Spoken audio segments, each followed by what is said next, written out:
love to talk to you all individually, but hello.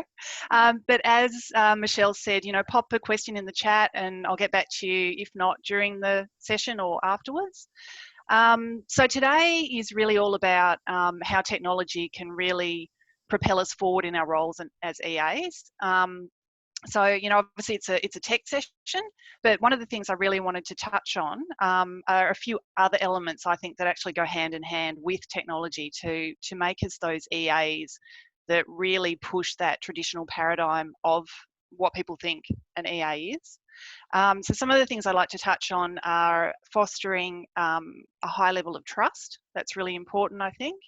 The importance of really great communication, encouraging a performance-based culture, and the importance of us in our roles of role modelling what working flexibly and embracing technology can look like. And I think supporting people in such high level roles as CEOs and board members and chairmen, us showing how it can be done is really powerful. And of course, technology. So at the end of this little introduction, I'm going to dive into how I use OneNote day in and day out in supporting my CEO at IAG. So I'm just going to share my screen, if that's okay. Yep.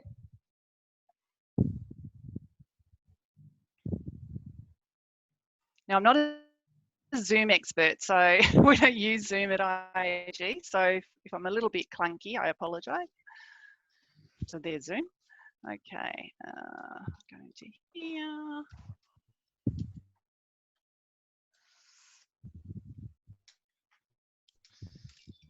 Oops, not that one.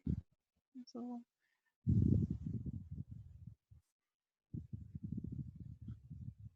Okay, can everyone see that? Good. Okay, so as I said, I'd really like to talk about a few things that support us working flexibly and pushing us outside that traditional thought of what an EA is and how they work.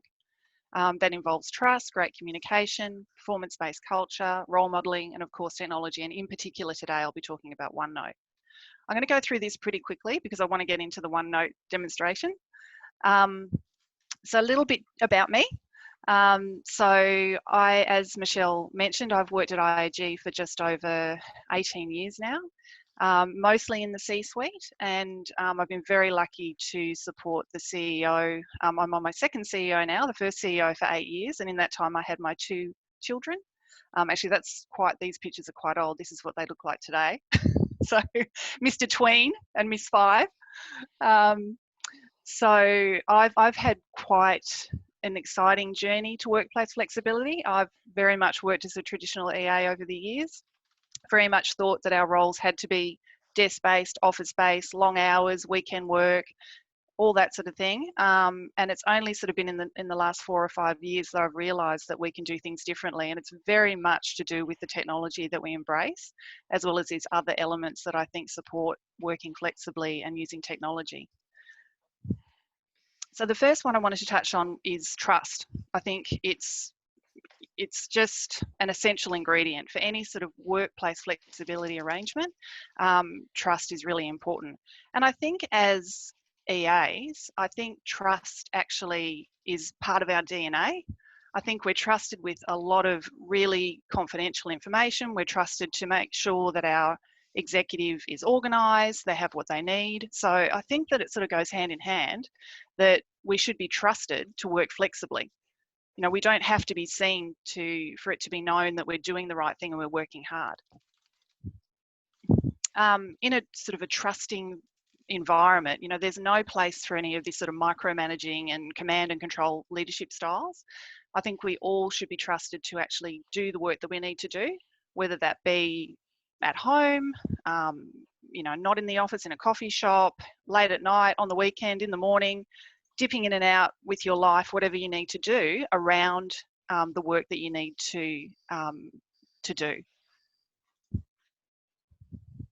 And I think as a result, and we've certainly seen it at IAG, that it really fosters more loyal employees. In fact, we've done employee surveys where they've asked, what's one of the most important things in working at IAG, and it's actually workplace flexibility and the technology that supports that to make it happen.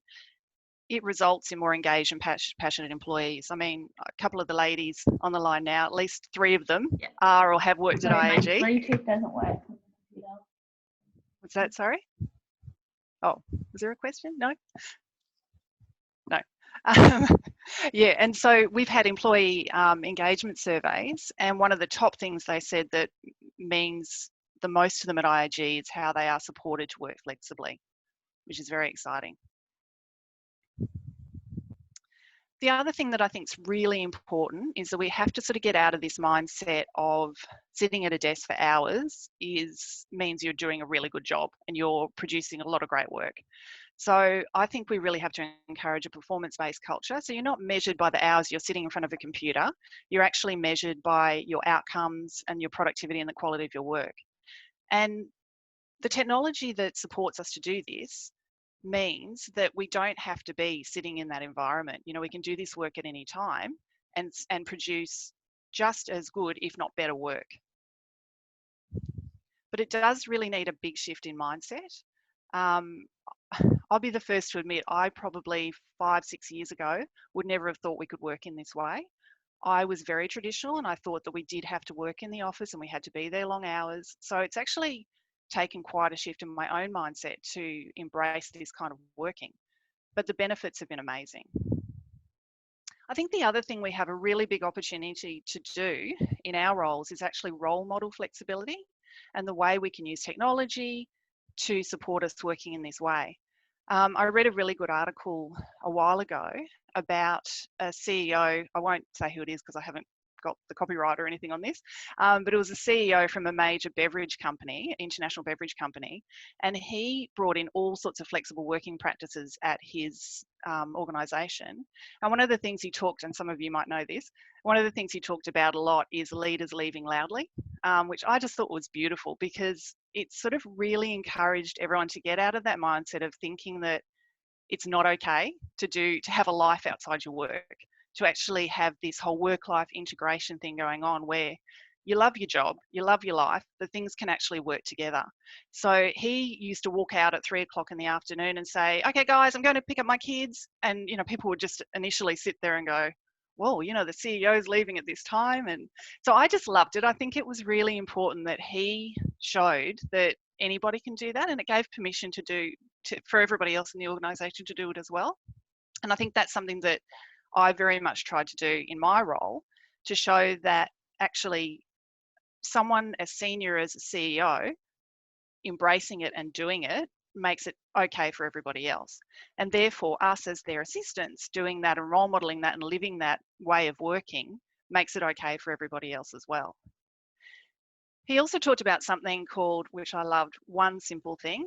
And it was about finding something in your life that actually is the one most important thing in your life outside your work that you want to wrap your work around. So, you know, whether that's, his example was he liked to go for a surf, you know, on a Friday morning. So he'd come into the office at 10:30. And it was actually giving people permission to have that kind of life. Actually, we work really hard. It's okay to have a life outside that, seeing everybody as a whole human being and having a life outside their work. And of course, you know, it's powerful, aspirational, motivational for people to see everybody working that way. Now I can see some chats coming up and I don't know whether, are there any questions so far? Did you want me to get to Michelle? No? Okay. And of course, the most important thing for today, technology. So I think one of my biggest messages is don't be a technophobe, because I think we can all get a little bit frightened about some of the new technology that comes through. It feels a bit daunting. You know, we don't understand it, don't know how it can work. But I think it's really, really important to know that if you embrace technology and just dive in and have a go, even if that's a small element of whatever that technology is that you use, it'll actually enable us to be so much more efficient, be able to work more flexibly, and support our leaders to be better leaders as well. So embrace it and use it to your advantage. You know, there's been times where I've been dropping the kids off at school. I've got a phone call to do an urgent email. I've pulled over, of course, by the side of the road, hot spotted from my phone to my laptop, done the email, got on OneNote, sent something off, and then got on my way. And it just kind of shows that with that trust, that hard work, that flexibility, and the technology to support it, we actually can work that way. And it's seamless. I think that's the thing. There's no difference to sitting in an office in front of a computer to getting on with your life, doing the things you need to do, and actually getting your work done to a very high standard as well. Some of the people on the line here who are IAG or ex-IAG know we moved into activity-based working about 2 years ago.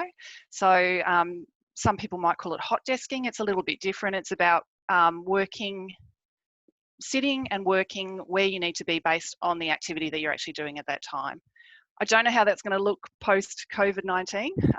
We're not back in the office yet either. So the way we worked might be a little bit different, where there's going to have to be some more social distancing, some staggering. But what this way of working meant was that we moved into an environment where we had pretty much no paper, no storage. We printed very little. We hardly had any stationery. So moving into that was when I embraced OneNote, because I knew I couldn't work the way I'd always worked. I couldn't be that person walking around with the spiral bound notepad and the post-it notes all over my desk and, the big filing cabinets. So this is when actually OneNote came into my life, and what I'm going to talk to you about a bit more today. A little word of warning, I think, which I like to bring up about technology is I love it, and it absolutely makes our life more efficient and more streamlined.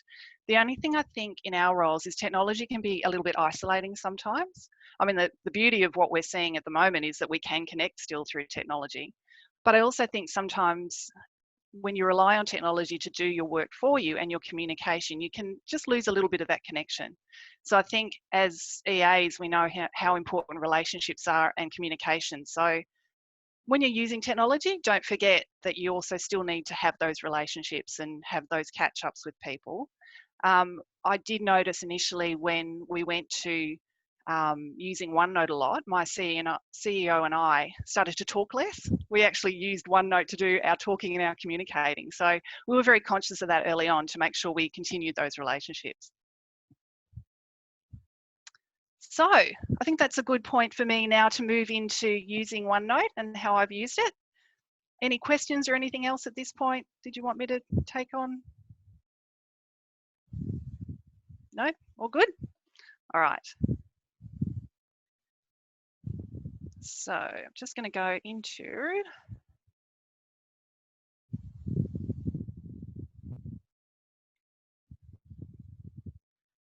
I'll just close that, sorry.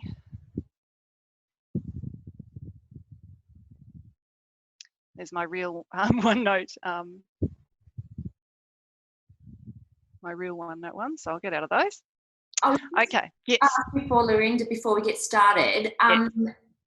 Can we have a thumbs up or a thumbs down who's using OneNote? Because I think that's probably a good indication. Yeah, good idea.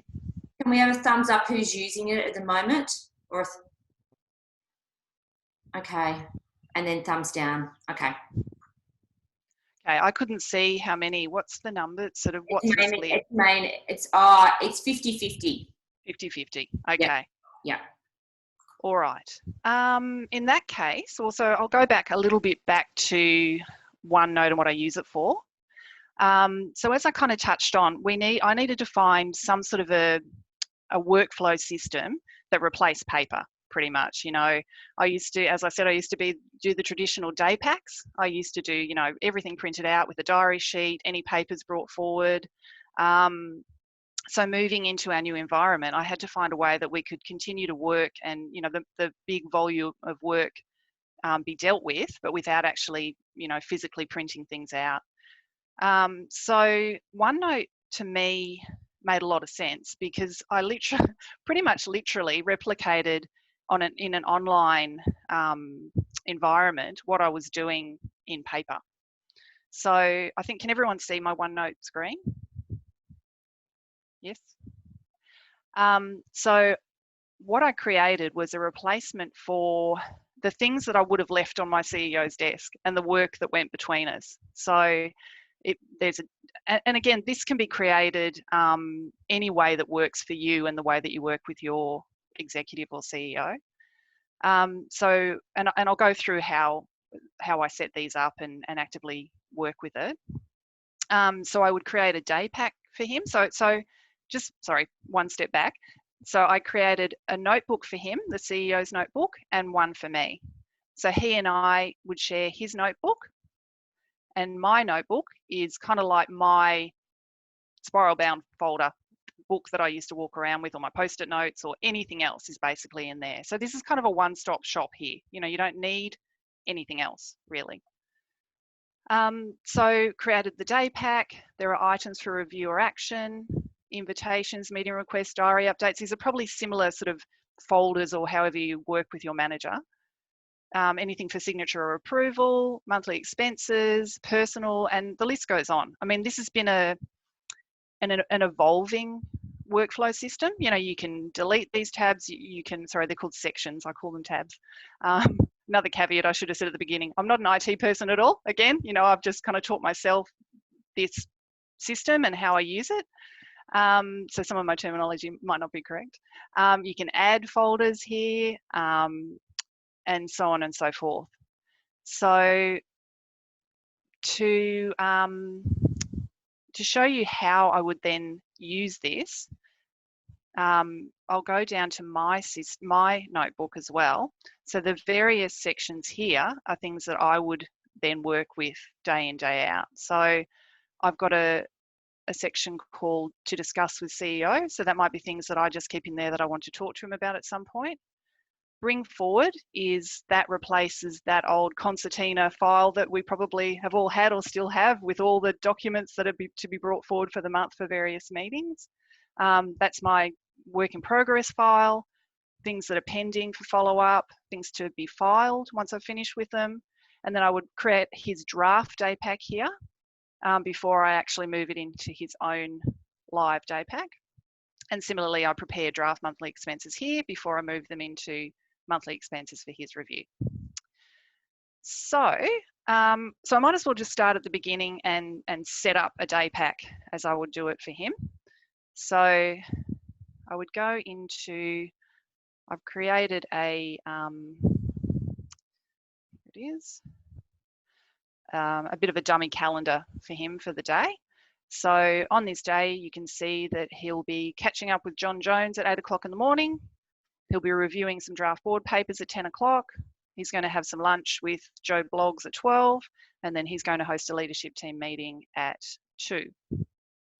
So I would then print this Daypack page into here for him for the day. And the way you do that is you literally can choose a drop-down menu to print to OneNote. So if I go print, and I actually have send to OneNote as my default printer. That's just where all your various printers are. And then you can see here, that's how it's going to look when it prints out into OneNote. You can adjust the start and finish time like you would if you were printing out a diary sheet. And then print, and hopefully you'll see it pop into, so it'll ask me where I want to actually post it in OneNote. And I want to put it into his Daypack, so I select that. And there it is. And this is freeform type up here, so I change that to the date that it is.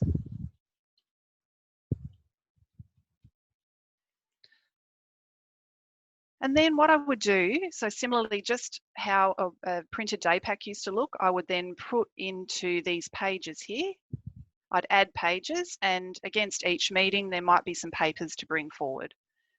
So you can add a page either by clicking add page, or you can do this little plus symbol here. And I'm going to go into my emails and I'm going to add in, have a look and see what have I got that he wants to bring forward for this day. So here's my pretend emails. So he's seeing John Jones for a catch up at 8 o'clock in the morning.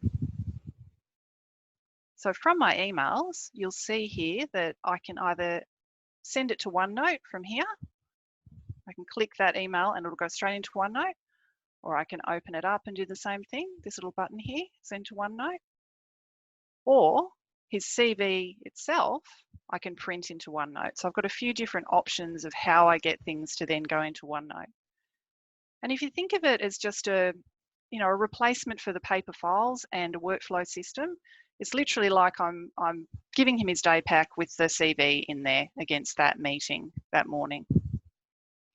So the way I would like to do this one today is I will go to send that to OneNote. And again, it opens up my various notebooks, so I can choose where I would like to put it. And they expand like that if there's other pages in there. So I want to put it in this second tab. And there it is.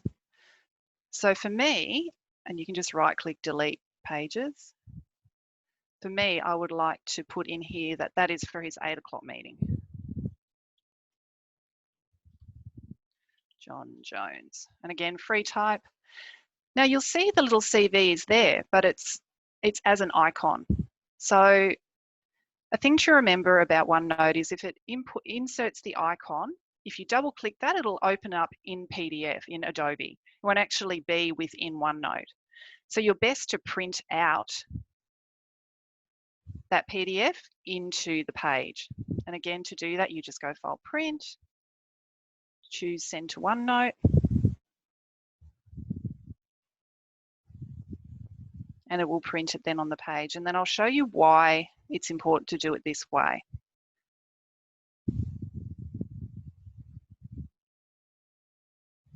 And there it is. The reason it's important to do it this way is remembering that this is replacing paper, a piece of paper. So if he wants to write on here, he can say, Lorinda, please review. So please research John Jones on LinkedIn. Or he might, with his stylus, he might go, great, no. So this is all very free form and very, very sort of flexible to use. What he will do, what will happen here is his initials will be next to that. So I can tell it'll have his initials there. I can tell that he's typed that in.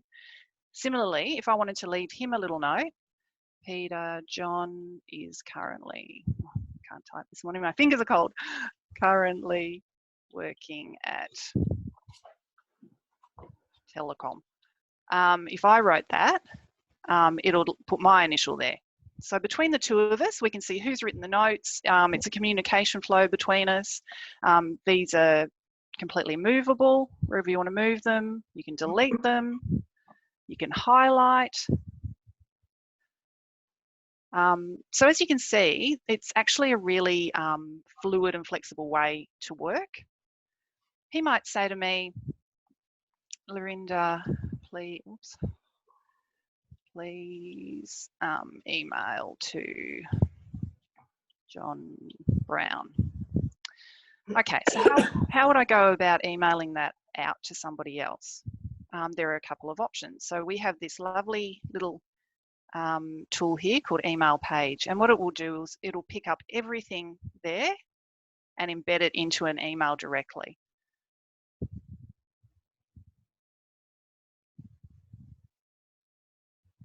There we go.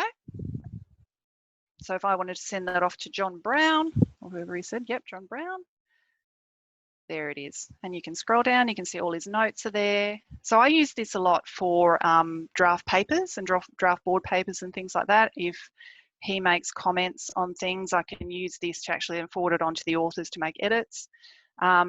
This PDF that's in here won't have the markups. So that would be the original PDF that was actually attached. So there's nothing on that. So I tend to delete that. If I'm going to forward that on and not to confuse things, I take that off.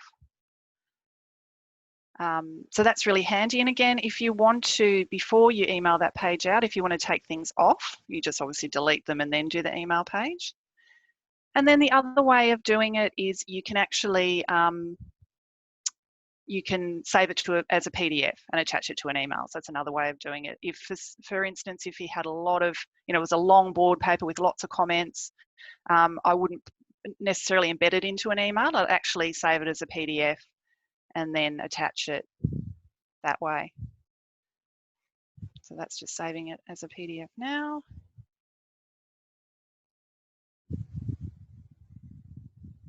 And there it is. So that would be actually an attachment. So there are a couple of things that I use all the time in terms of dealing with the work that we deal with coming in and out. If we go back to the emails, so you'll see that another one of the, so, you know, anything for review or action that comes through during the day, I would put in there, and we deal with in a very similar way. So, you know, it might be, what have we got here? A draft board paper for review. So I'm going to send that straight from here. Make sure it goes into the right place. And then again, you would actually open that up and embed it into, I say embed, I think they say post, I'm not sure, print it in there. And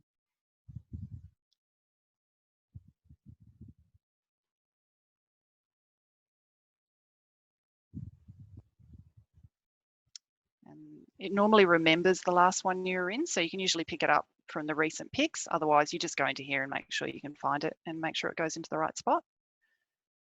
And there it is. So again, similarly, as I said, you know, then your manager can actually do whatever they want to do with it. And then, you know, between the two of us, it's constantly syncing. So I can pick up any changes. He picks up any comments that I've made in there.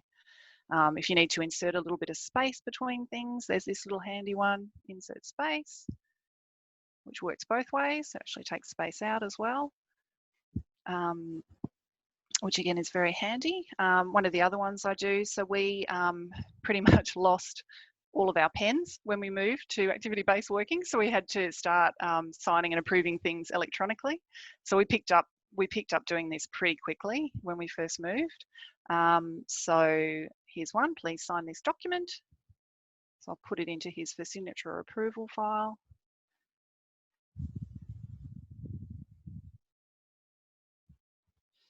So I'll print that in.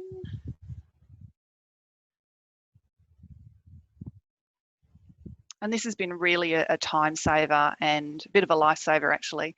When we moved, when we all had to come home a bit more permanently due to COVID,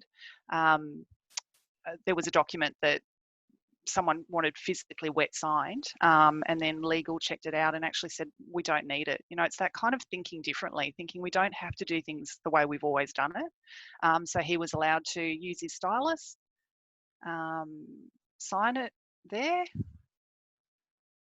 You can similarly insert his, if you've got a picture version of his signature, his or her signature. Let me see where the signatures are. Give you a live one to see. Excuse me. And there's his actual signature. So again, you know, you can use that. Get rid of that one. So very, very handy, particularly in the world we sort of find ourselves at the moment. And often, you know, probably like all of you, you don't get things back that are dated. They do the minimum. So there you go. So there's a document that's signed. Again, you could email the page to somebody.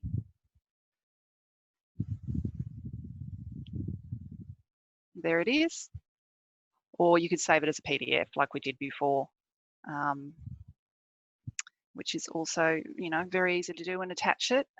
Just bearing in mind that it will actually capture everything above it. So the email that I had saying please sign here. So if you want to remove that, you just have to delete those things before you actually save it as a PDF. It's just coming up now. There we are. There you go. You know, but if it's just an internal document where you need to have a signature on something, you know, this works extremely well. A few other little tips. So, I mean, my recommendation is play around with it. I think OneNote has some amazing functionality And I think, you know, I haven't even used them all. I mean, there's one here where you can actually record an audio or video message and leave that for either your manager or they could do that for you, which is really handy. There's a ink to text, probably may not work here. Yeah, ink to text. So if you can see that there, it'll actually try and convert what they've scrawled into text, because sometimes you want to pick up their comments and then actually either type them up or send them on or drop them into a document. It'll struggle. There you go. It thought it was an M. So you can see did pretty well. So that's kind of a handy one if they've got neat writing. Another one that I use a little bit is, which one here? Sorry.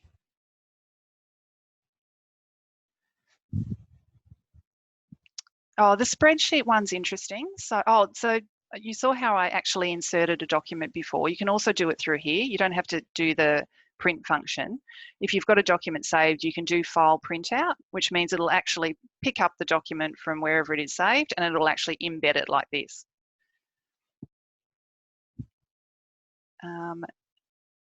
Okay, a spreadsheet. So that's kind of interesting. So it'll actually pick up an existing spreadsheet and then you have different options in terms of how you insert it. So it can be I'll just pick up if I've got something. I may have something on the desktop that I can use as a demo. That'll do, board meeting calendar. It's going to insert it on, yeah, so this is all I wanted to show you. It'll actually give you options of the way it's inserted depending on what you want to use it for. It'll embed the file, which again will just be the icon that you can open up back in Excel.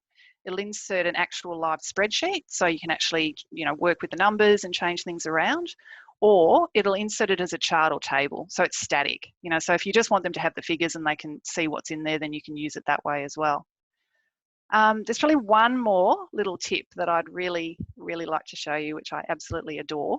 So, and I think this has been amazing since we're all sort of working more flexibly and we're not together, is I think we've all experienced when we're in the middle of doing something and our manager walks up and starts talking at us and we're madly looking around for a pen and paper and it's like, stop talking, I can't write that fast. So there's a little tip in OneNote and it's Windows N. So if you try Windows N, you get a little post-it note pop up. So then you can start typing away. So, yep, I need to ring so-and-so. Yep, great, thank you very much. Okay. The beauty of Windows N is you don't actually even have to be in OneNote for it to work. So I could be in my emails. And again, Windows N. And there it is. So that to me has been a lovely little tip and a lovely time saver and stress reliever because you've always got your little post-it note, at your side, ready to go. That automatically will save up into your own OneDrive notebook. So you all will automatically have your own notebook where quick notes are actually saved. So you'll never lose them. So they're really handy as well. So I really, really love those. Very, very handy. One more thing I could touch on is just about the history of the documents. So if you've got some documents you've been working on, between yourself and whoever you're sharing this notebook with, and you're worried that, someone made a change, you want to go back to that change, there's always going to be page versions. This probably won't show it because I haven't done enough changes in this demo one. But if you clicked on page versions, it would show all the different variations of the work that had been done on this one page. So you won't lose various, old versions of it, which is really handy. The other thing too is the notebook recycle bin. So if you go into your notebook recycle bin, you'll see that everything that you've done that you may have deleted will be sitting there for 60 days, which I think is really handy too, because again, if you want to go back to something and pick it up, you can. It's not deleted permanently. However, after 60 days, it will be deleted permanently. And to restore something, you can right click on it, or you can literally just drag it over to a notebook. The drag and drop functionality is really good in OneNote too. Again, makes it sort of really easy to, sorry, I was too slow with that one. Makes it really easy to use. And there it is. There's the one I had deleted previously. So I think they're kind of the main tips. Oh, there is another one. Sorry, can I keep going? So sign here. So these are called tags. So you can create tags, a bit like, remember the old stick note sign here that people use on documents. So I use that one. So I would have used that for here, for instance, if I wanted my boss to pick it up and sign it. So there we go. You can make it look like however you want. It's very free form, so you can move it. And again, before you save the document, you might want to just delete that. A lot of people use this to-do tag, which is really cool. So you can say, please action, I cannot type today. Please action by X date. And then when done, they can tick it off. So lots of really cool little functionality, different things you can do. Just to make,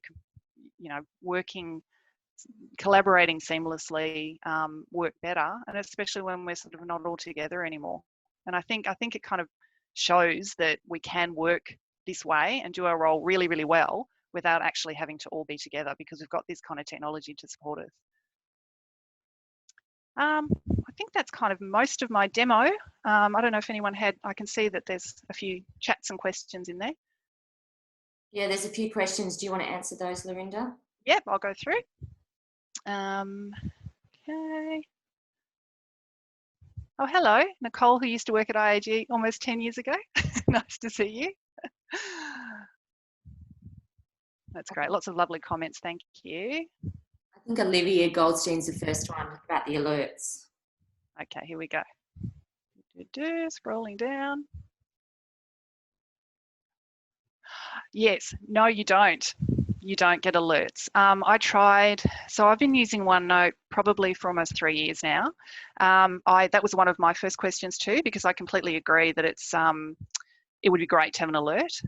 So there is a way of setting an alert, but it will send you, I don't know if things have changed in the last 3 years, but it was literally sending me an alert for every single pen stroke that was done on the page. So yeah, it would be great if you just got something saying, my manager's made a note or something like that, but no, it doesn't. So what I find with OneNote is you have to actively use it. And again, that was something that we had to learn to use together. And it became, and I think Michelle's touched on this previously in another session, is that it almost can replace a lot of the email traffic. So OneNote actually becomes a place that you go almost more so than email. As you can see, you can send things to email from here. So it's kind of managing that workflow. So I think if you're in there actively and you're using it a lot, I find you don't need the alert. I mean, my boss and I sometimes still text each other and just say, just so you know, there's X document in there. But it's getting into the habit of actually using it regularly, I think helps that. But I do agree with you, an alert system would be great. But as far as I know, it hasn't actually been invented. I think initially, once you and your executive are used to using this platform, then it's fine. But it's just initially, because you've got to transition everything out of the inbox or out of Teams, is having what you guys are actually focusing on and not putting anything anywhere else, unless it's on a text message or a WhatsApp thing. And once everything's in there, the rule of thumb is you don't need to look anywhere else. Yeah, absolutely. And I think I've had people ask me too about, how do you encourage your manager to use it? Because it is different. It's not like an email or something sitting on your desk that's sort of staring at you. You actually actively have to go in there. And I have suggested to people that maybe that they try blocking out OneNote time. Actually make it an activity in your manager's diary, so that, and then that just creates a habit. And then, after 3 years, we don't, there's not even a discussion about it. He knows he has to go in there. Like, if he doesn't go in there, the work doesn't happen. So, it's become kind of a second nature for us now. I think also one good point too is because I think later on someone asked about the transition from pen to paperless, is start in one area first. So if you choose that the Daypack is going to be your first place to start there, and then move across to signature. Or it might be easy to start with signature. So if you've got someone that is constantly signing stuff, then start with the signature area, but start small. And especially if you know, because I know there's a couple of girls on this call that their boss loves paper and he struggled with not having you around to print it out. So start in one area and then build up. And once they get used to the platform, you know, you'll use it a lot more first. And once they get used to the platform, then you can increase the amount of tabs or channels or whatever you want to call it at the top. So you're both using it effectively. But start small and then build up. I absolutely agree. And I think it's also making it logical for them. You know how they all think differently. And that's why, I mean, I still laugh about it. These tabs or sections at the top are the same color as the manila folders that used to be on his desk. So I just tried to make it really seamless. So he'd go, if he sees a yellow tab, he used to have a yellow folder on his desk and he knows he has to sign something. So I think it's being, you know, making the leap not too great in one go, as Michelle said. You know, just try little things and actually they'll suddenly sort of go, oh yeah, actually I can do it this way. And it's that mindset shift that's probably the hardest hurdle. Once you've made that, once you're over that hurdle and you can show them how it works, I think it can work really, really well. So our transition from Pen World to paperless, to answer that question, was we started about 6 months before we moved to an environment where there was pretty much very little paper and pens. So I think it was important to do that so that when we hit the ground running in that environment, we were ready to go. So we could have done it in a shorter time, but it actually made the transition a little bit smoother, I think. Tags and Outlook tasks. I think I did touch on tags. I don't use Outlook tasks purely because I just haven't gone into it to see if it's something that would help me in my role. I do use the tags a little bit, as you could see, so particularly for creating little tabs and things like that. Windows N, I know, love it, best thing ever. Someone said Windows N didn't work, so I'm not quite sure. So it's a little Windows waffle thing and N at the same time, so hopefully that will work. Em, are you using a Mac or what desktop are you on? You can just let us know in the chat. That might be part of the problem. Yeah, I think it might be she's yeah. A Mac? I think that's... Yeah, that's a good point actually, because I have never used OneNote on a Mac, so I'm not sure if... I think it's Command, but I'll double check when I get off the call, because if I hit something, it'll interrupt. Yeah. Is each page automatic? I'm not sure if I understand the question. If you're talking Catherine Brown? Yeah, are you talking about at the top where she's got a Daypack? You've got to create them. So it's just adding those sections. Is that what you're talking about, Kath? Yeah, I was just wondering if, I think there was also someone else has asked the same question, just about how it automatically, do these pages get automatically archived? Because obviously this is, you know, this is a particular day's work. So do these then, to create the next day, you just type over the top and they've gone into an automatic archive, or how does that work? No, so so you can delete it and it will sit in deleted items for 60 days. Or you can save it as a PDF if you want to keep it on file. I had someone ask me in another session once whether I save the Daypacks. I don't see personally any need to do that. I mean, we've got the original calendar in the calendar, in his calendar. If there are documents from here that he's made markups on, I'll then save them on file if I feel like he will want to refer to them. So again, you can just do that as saving as a PDF. So for instance, if I had this document here and I wanted to save it, I could drag it down to, oops, sorry, got my mouse on something that won't move. I could drag it down to filing. And then later on, I might save this as a PDF and save it on file. So no, they don't automatically archive, you're literally deleting. So delete, and then it's gone. Creating new tabs at the top, you literally create a new section and you name it whatever you want to name it. I don't know, performance reviews. You can change the color coding, which as I said was very important for me. Section colors, so whatever makes sense. And that's, yeah, this side view. Oh, the side panel down the side. Okay, I've pinned that. So you can see that little pin. So I think if you click that off, yeah, it disappears. So some people might, their view might look a little bit different. So again, I think you have to, oh, there it is, the pin. Yep.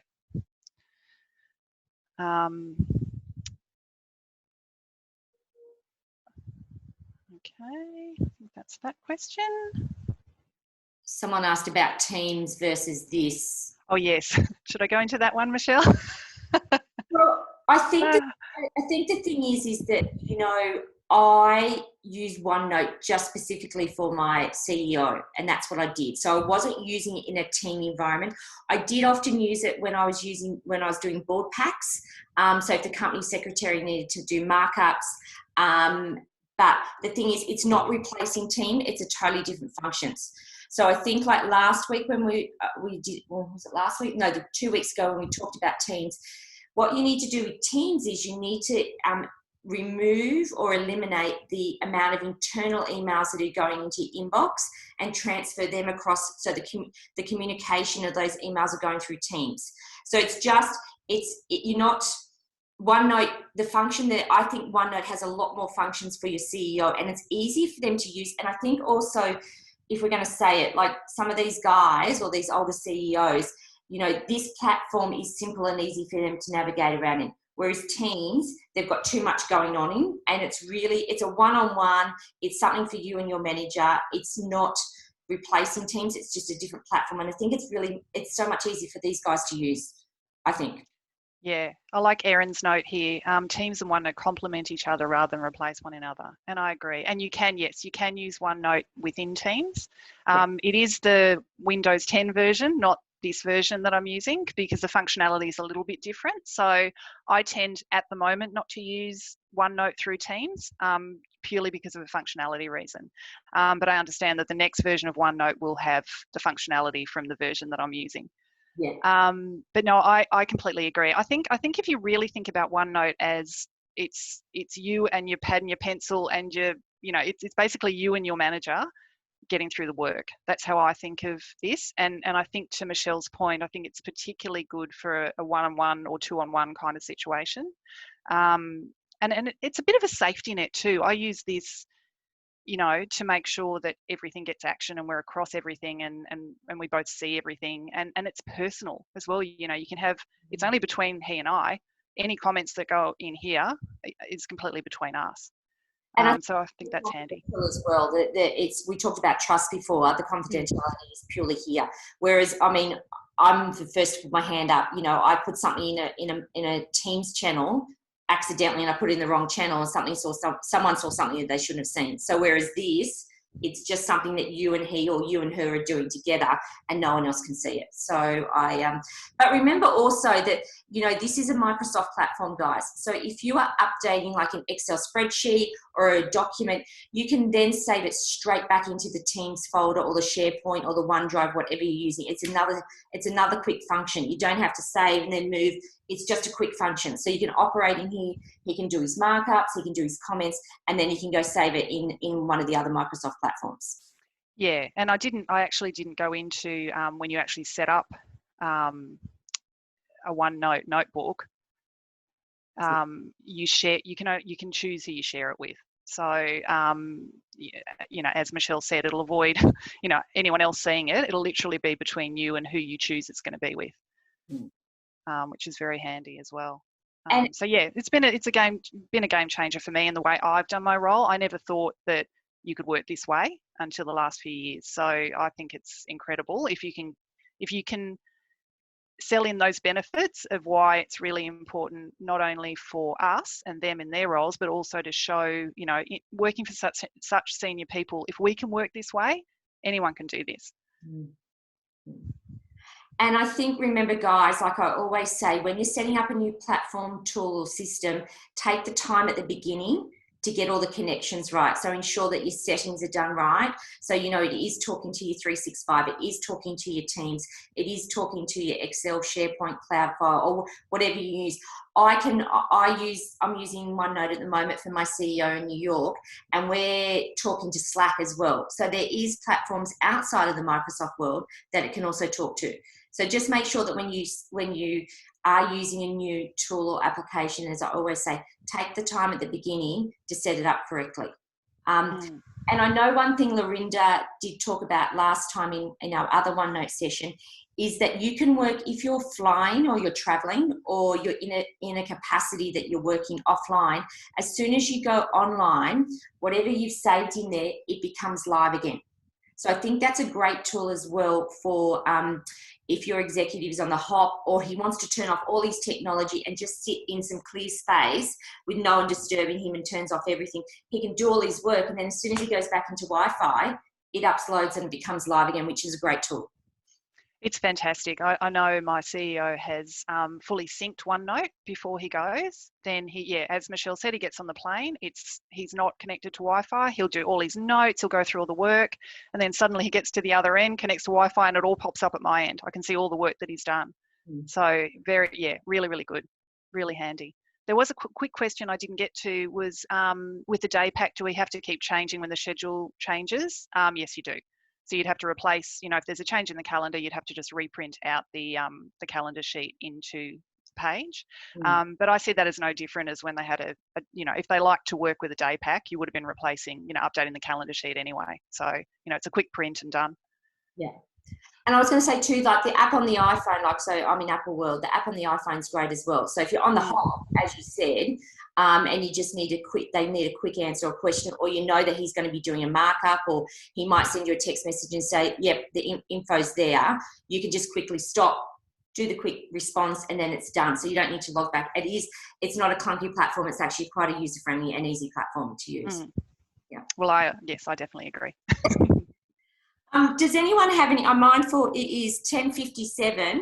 Does anyone have any other questions before we go? Any challenges? If you didn't attend the previous OneNote session, we talked about different things in there. So I'm happy to share that with you guys. So just let me know in an email later that you'd like the other recording, but we will send a copy of this. I think it's great, Lorinda, you talking about about technology and how we need to embrace it. I mean, more than ever, we need to really step up, and we really need to lead from within as EAs. And the thing is that, having executives that are resisting or having leadership teams that are going, no, this isn't going to work. We need to really, really, really use our voice, be heard, and embrace technology, because once they start using it, it will transform your role. And as Lorinda said before, you get your bum off your seat. You're not stuck at your desk. I mean, we spend 38% of our day at the moment responding to emails. That is ridiculous. We should not be spending that long. We should have things that are automated, and we should be creating different platforms to communicate on instead of sending formality with emails, dear sir, in a 365 environment. Put that in a Teams quick chat, can I have X, Y, and Z? So really embrace it and think about the way that you are doing things, because I'm looking at the marketplace at the moment with the amount of executive assistants that are out of jobs, and how are they going to stand out from the crowd? How are they going to be seen? How are they going to be heard? And how are they going to get that job? And technology is going to be one of the things that will put them ahead of the market. So if you're one of these executives that aren't working, I'm very sorry to hear, but really think about, how you can embrace the technology piece when you do go back into the role. Or if you're looking at getting a promotion and moving into a different EA role, what's going to stand you out of the crowd? So, and technology is so, we need to be able to have our voice, have that confidence, and have that seat at the boardroom table that we can be seen and heard, and not sitting at our desk becoming these processes and these automated people. So, yes, I think, have you got any final notes or words of wisdom for this terrific group? Well, no, I completely agree with what you were saying. And I think particularly in the current environment, it's really tough. And I think if we can come to our current role or to whatever role we're facing into next with all these, ideas about different ways of doing things, it's just adding that extra value and being that really important partner for our managers. And I think, yeah, absolutely.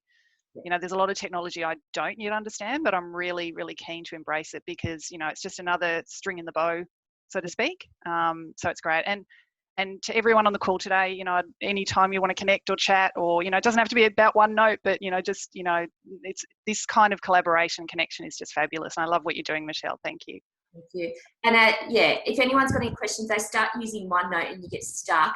Remember, no question is silly. I think even you think it's the silliest questions. I love when they come and they ask something that thinks silly when in fact it's not silly. So just reach out, send me a message on LinkedIn or Lorinda. You've got my email address, and just connect. Don't get stuck on a sticky situation that you can't get yourself out of, because it can take 2 seconds and we can answer it. And, you know, I mean, there's 30 something women on this call, and I'm sure you've all got different experiences with using it. So connect today. So I think we're done, are we? Yes. So ladies, right on time. We're right on time. Have an amazing week. Connect, feel inspired, you know, embrace technology. And if something's got a bug in your bear or a bear in your bug, I can't even speak today either, Lorinda, just try and overcome it. You know, you've got to go to work and enjoy what you do and love what you do and be passionate, and go out and shine your superpowers like you normally do it every day, and be amazing, ladies. So have a great day, and I will see you all soon. And if I miss you, if you don't get an email from me in the next 24 hours, connect with me again, because I think I captured everyone on the call, but sometimes I miss one or two. So have a great day. And thank you, Lorinda. Bye. Thank you. Thank you. Thanks for having me. Bye, guys.